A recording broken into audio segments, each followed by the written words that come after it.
Nemačka je najvažniji politički i ekonomski partner Srbije. Više puta je istaknuta od strane najvažnijih srpskih političkih zvaničnika. Svoju misiju Srbije je faktički i započeo susretom sa predsjednikom Srbije Aleksandrom Vučićem. Kako vidi trenutnu poziciju Nemačke na Balkanu, pogotovo u kontekstu trenutne krize na Kosovu i Metohiji? Da li je Berlinski proces dobio novi zamajac? A i gde je u svemu tome nasleđe nekadašnje kancelarke Angele Merkel? O svemu tome razgovaram sa Jakom Devčićem, direktorom fondacije Konrad Adenauer u Srbiji i Crnoj Gori, koja je bliska Hrišćansko-demokratskoj uniji Nemačke. Hvala što govorite za Tanjug. Hvala vama na pozivu. Krenuli ste u intenzivno organizovanje konferencija o odnosima Srbije i zemalja iz regiona. Pa kako onda vi vidite spoljno-političku poziciju Srbije danas? Mi to sve, da kažem, gledamo i organizujemo da bi približavali Srbiju ka Evropskoj uniji, zato što smo mi duboko uvereni da je mesto Srbije u Evropskoj uniji. Da li je to sutra, preko sutra ili u nekom srednjem roku, to nije važno. I hoćemo da uspostavimo dijalog između Srbije i svojih suseda i Srbije i svojih važnih spoljno-političkih partnera. Srbija je mnogo teškoj spoljno-političkoj situaciji gde se nalazi od 24. februara.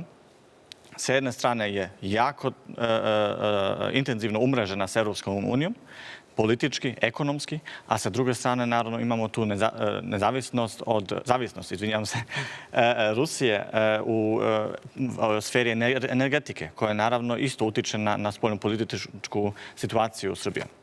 Kada ga pominjete 24. februar i početak rata u Ukrajini, kako u tom kontekstu onda zapravo formulišete sad vi i vidite sa strane tu poziciju Srbije, pogotovo što vi imate iskustva kao neko koji je službovo u samom Kijevu? Da, sa jedne strane, naravno, srpska država je osudila napad Rusije na Ukrajinu. Izglasala je već u više navrata u Ujedinjenim nacijama protiv ruskog napada na Ukrajinu, a sa druge strane, naravno, očekuje se iz Evropske unije, a tako i mi, kao fondacija, da se Srbija pridruži sankcijama protiv Rusije i da još jasnije pokaže gde je njeno mesto, a to je u Evropskoj uniji, što se tiče vrednosti, evropskih vrednosti. Nova nemačka vlada dala je, da kažemo, neki novi zamajac berlinskom procesu, koji je negde karakteriše se kao zapravo političko nasleđe Angele Merkel, nekadašnje kancelarke i šefice CDU-a, CDU je upravo, da kažemo, negde jako povezan sa fondacijom koju vi predstavljate ovde u regionu. Negde najčešća kritika berlinskog procesa je da je on zapravo zamena za članstvo u Evropskoj uniji. Kako generalno vidite sada da odvijanje berlinskog procesa, ali i ove kritike? Ja mislim da berlinski proces veliki uspeh. Veliki uspeh koji je gospođa Merkel inicirala, a ne kao zamena za proširenje, za članstvo Evropske unije, nego kao instrument da bi se zemlje Zapadnog Balkana umrežile i što brže pripremile na članstvo u Evropsku uniju.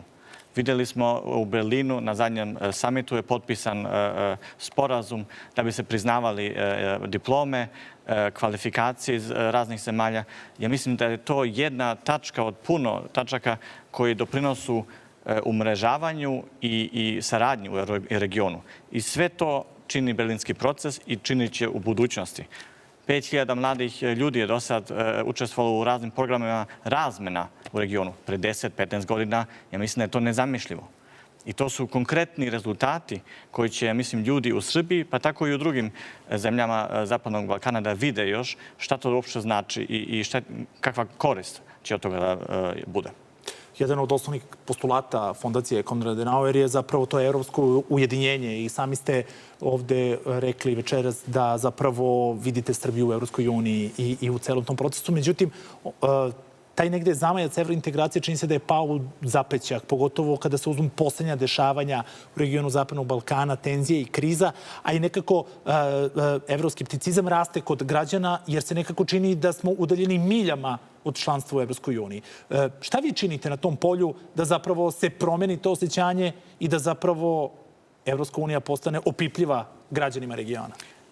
Sami ste rekli, ta podrška u društvu između građanima za evropski put, za Evropsku uniju pada, nažalost. Mi ćemo da se borimo sa svim mogućim sredstvima koje mi imamo, da to promenimo, da bude u drugi pravac da to ide.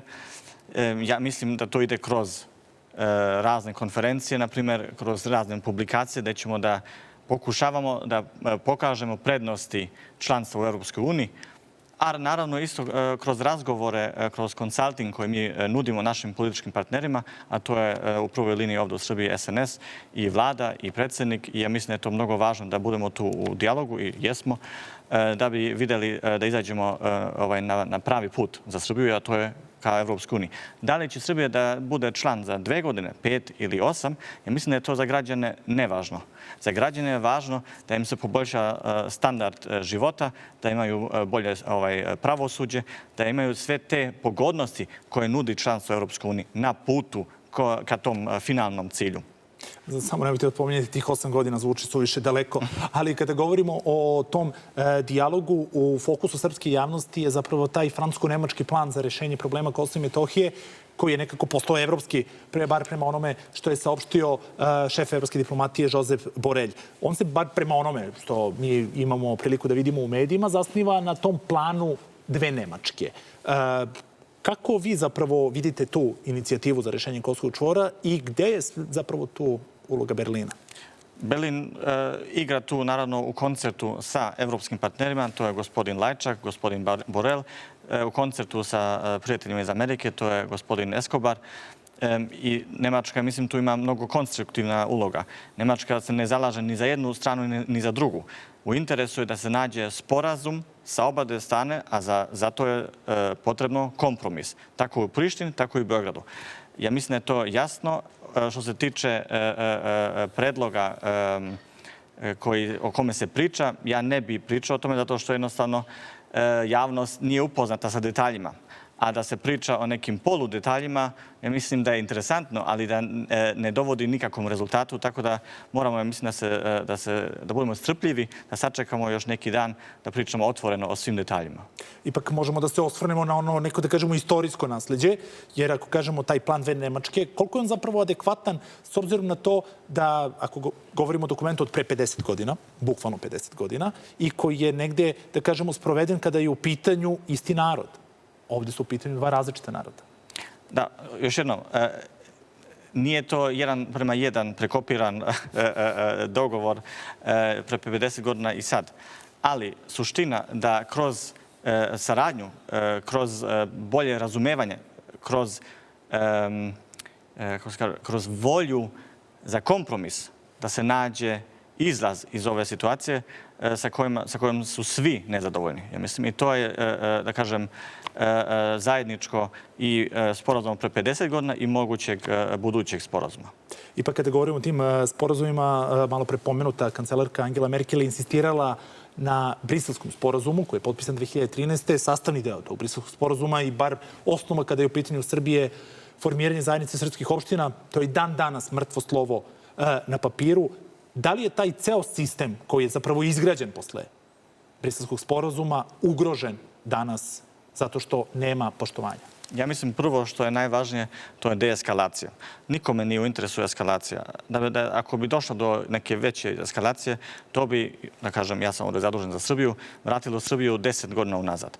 Tako da je to prva tačka. Druga tačka je, mislim da je mnogo važno da se konačno sprovede ta tačka, da se sformiraju opštine Srba i zajednica tih opština.